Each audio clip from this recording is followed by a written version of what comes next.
이 세상의 모든 사람들은 죽음을 맞이합니다. 누군가가 마치 자기만큼은 죽음에 대해서 면제를 받은 것처럼 착각을 하고 덕불 장군처럼 산다고 해도 여지없이 죽음은 그 사람에게 찾아가며 또 결국 그 사람도 사망의 종로로 할 수밖에 없는 것입니다. 이처럼 죽음의 권세는 모든 인생들을 집어삼키는 막강한 권세가 있다고 하는 거죠. 다윗으로부터 나라를 물려받았던 솔로몬 왕은 젊은 시절에 그가 누릴 수 있는 모든 것을 다 누려보았던 사람이죠. 그에게는 다른 이들에게는 없는 부유한 지식과 지혜가 있었습니다. 심지어는 그의 탁월한 지혜를 들으려고 열왕의 많은 사람들이 예물을 싣고 와서 그에게 기구려 청정할 정도였습니다. 그런가 하면 왕으로서의 막강한 권세와 권력이 있었고, 솔로몬 시대는 은과 금이 흔해서 마치 뽕나무 열매 쓰듯 그렇게 풍성함을 누렸던 시대였다고 성경이 들려주고 있어요. 뿐만 아니라 그는 후궁과 비빈을 합하여 1,000 여인을 거느렸습니다. 그런데 이 모든 것을 누렸던 솔로몬이 인생 종반에 기록한 전도서를 통해서 크게 탄식하며 고백하며 들려주는 이야기가 있죠. 해 아래서 추구하는 모든 것이 헛되고 헛되며 헛되고 헛되도다. 여러분, 결국 인생들이 이 땅에서 추구하는 모든 것이 헛되고 헛될 수밖에 없는 그 이유가 무엇일까요? 인생들이 추구하는 이 모든 것들의 의미를 모두 다 공허하게 만들어버리고 허탄하게 만들어버리는 결정적인 원인이 무엇입니까? 바로 죽음입니다. 죽음 앞에서 지혜와 지식이 별 의미가 없더라고 하는 거예요. 죽음 앞에 딱 재물을 가져다 보니까 재물의 가치와 의미도 별반 다를 것이 없더라고 하는 거예요. 죽음 앞에서는 여인들이 가진 아름다움도 별 의미가 사라지더라고 하는 것입니다. 여러분, 그렇다고 해서 오해하지는 마십시오. 솔로몬은 전도서를 통해서 죽음을 예찬하고자 하는 것이 아닙니다. 죽음 앞에서 모든 것의 헛됨을 강조함으로 인해서 사람들로 하여금 비관론에 빠지게 하고 회의론에 빠지게 하는 것이 전도서를 기록한 목적이 아니라는 거예요. 솔로몬은 모든 인생들로 하여금 죽음 앞에 직면하게 하고 죽음 앞에서 생의 의미를 다시 한번 회고해보게 하며 궁극적으로는 생명과 사망의 주권자 되시는 하나님을 경외하도록 하려고 했다고 하는 것입니다. 그래서 솔로몬은 전도서 마지막 장에서 이런 말로 인생을 도전하면서 결말을 짓고 있어요. 전도서 12장 13절의 말씀에 이 일의 결국을 다 들었으니 하나님을 경외하고 그의 명령들을 지킬지어다. 이것이 모든 사람의 본분이니라. 그런데 여러분, 결국 모든 인생들이 다 죽음 앞에 서게 된다면 이 땅에서 하나님을 경외하며 그의 명령을 순종하는 것이 또한 무슨 의미가 있을까요? 의미가 있습니다. 참으로 깊고도 심오한 의미가 있어요. 왜냐하면 성경은 인생들에게 찾아온 죽음이 생의 끝이 아니라 죽음 이후에 진짜 영원한 실제, 진짜 영원한 실상, 진짜 영원한 세계가 찾아올 것을 들려주고 있기 때문입니다.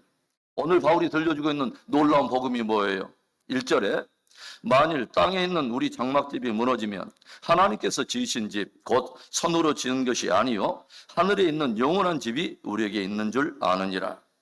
여기에서 땅에 있는 우리의 장막집이란 무엇을 말하느냐면 우리가 지금 입고 있는 이 썩을 육체를 말하는 거죠. 이 몸을 말하는 것입니다. 반면에 하늘에 있는 영원한 집은 성도들이 마지막 날에 취하게 될 부활의 몸, 영광스러운 몸을 말하는 것입니다.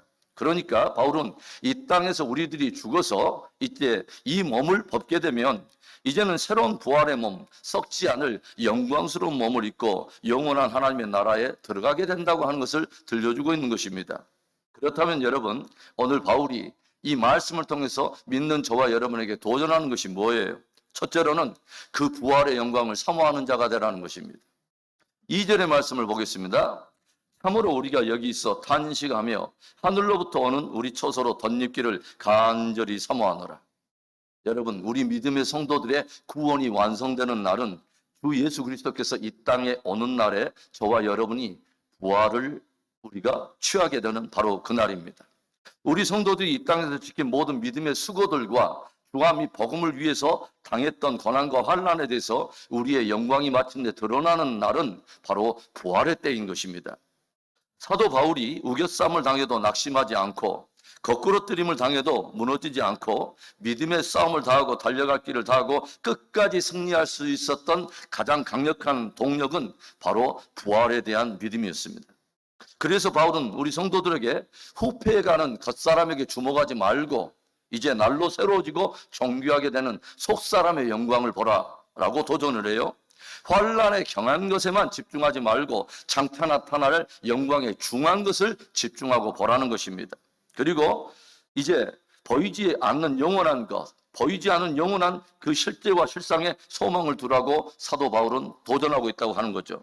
한마디로 사도 바울은 자신도 그렇게 부활의 영광을 사모했듯이 우리 믿는 모든 성도들이 정말 부활의 영광을 그처럼 사모하는 믿음을 갖기를 원한다고 하는 것입니다. 우리가 진정으로 이 부활을 통해서 영원한 하나님의 나라에 들어간다는 것을 안다면 죽음은 전혀 다른 차원으로 해석이 될 거예요. 다만 이 땅에서의 모든 생의 끝이 아니라 이제는 영광의 몸을 입고서 영원한 나라에 들어가는 출발이라고 하는 새로운 의미로 우리에게 다가온다고 하는 거죠. 썩을 장막을 벗어버리고 썩지 않을 장막인 영원한 나라에 합당한 새로운 장막, 새로운 몸을 입고서 영원한 영광에 들어가게 되는 축복의 출발이라고 하는 의미로 우리에게 다가온다고 하는 것입니다. 바울의 신앙의 최종 고울, 최종 목표는 바로 부활에 있었던 것입니다. 빌립보서 3장 10절부터 12절의 말씀을 봅니다. 내가 그리스도와 그 부활의 권능과 그 고난에 참여함을 알고자 하여 그의 죽으심을 본받아 어떻게 해서든지 죽은 자 가운데서 부활에 이르려 하노니 내가 이미 얻었다 함도 아니요 온전히 이루었다 함도 아니라 오직 내가 예수 그리스도께 붙잡힌 바 된 그것을 잡으려고 달려가노라. 사랑하는 성도 여러분, 하늘로부터 오는 초소로 덧입기를 여러분 사모할 수 있기를 바랍니다. 부활의 이 산 소망이 저와 여러분을 강하고 담대하게 이끌어가는 가장 강력한 신앙의 동력이 될 수 있기를 바랍니다. 부활의 영광을 사모하며 날마다 더욱더 담대히 신앙 전진하는 복된 우리의 믿음 되기를 간절히 축원합니다. 오늘 바울이 말씀을 통해서 믿는 우리들에게 던지는 두 번째 도전, 오직 주를 기쁘시게 하는 자가 되라는 것입니다. 오늘 바울은 죽음을 육체의 몸을 벗는 것으로 묘사를 하고 있고 부활을 하늘의 처소로 덧입는 것으로 묘사를 하고 있어요. 우리들이 하늘의 처소를 덧입기 위해서는 먼저는 이 육체의 몸을 벗어야 된다고 하는 거죠. 그런데 우리가 하나 생각해 봐야 될 것은 하늘의 처소를 덧입기 위한다고 이 땅에 입고 있는 육체의 몸을 빨리 벗어버리는 것이 능사는 아니라고 하는 것입니다. 그렇다면 우리 성도들은 과연 이 땅의 삶에 대해서는 아무런 의미 없이 살아도 되는 것이냐 하는 것이죠. 오늘 바울은 우리들이 이 땅에서 육체를 입고 있을 때는 사실은 주님과 지금 따로 있기 때문에 차라리 바울이 원하는 것은 뭐냐면 빨리 이 몸을 벗어나서 주와 함께 영원히 거하는 것이라고 바울은 자기의 솔직한 소원을 고백하고 있어요. 그러나 바울이 도전하는 또 말이 있습니다. 우리가 이 땅에서 육체를 입고 있을 때라도 사실은 주님이 부활하셔서 영원히 살아계시기 때문에 이 땅의 육체를 입고 있을 때에도 우리는 사실 그분 앞에서 살고 있는 것이며 그분 안에서 살고 있다고 하는 것입니다.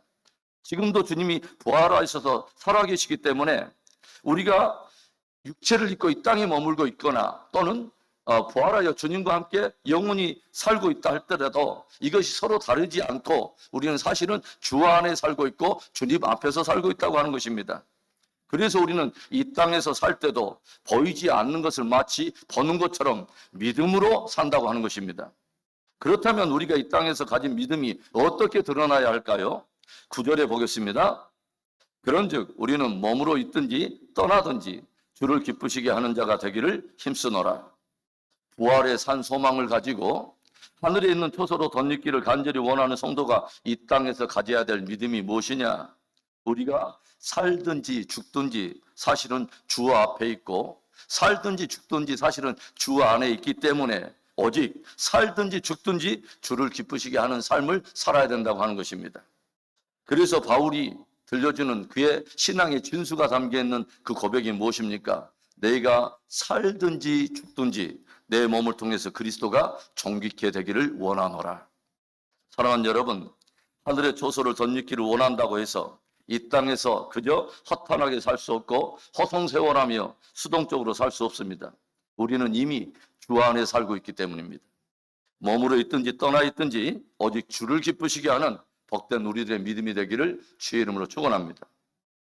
오늘 바울이 믿는 우리들에게 던지는 마지막 도전, 선악간에 죽게 받을 자처럼 행하라는 것입니다.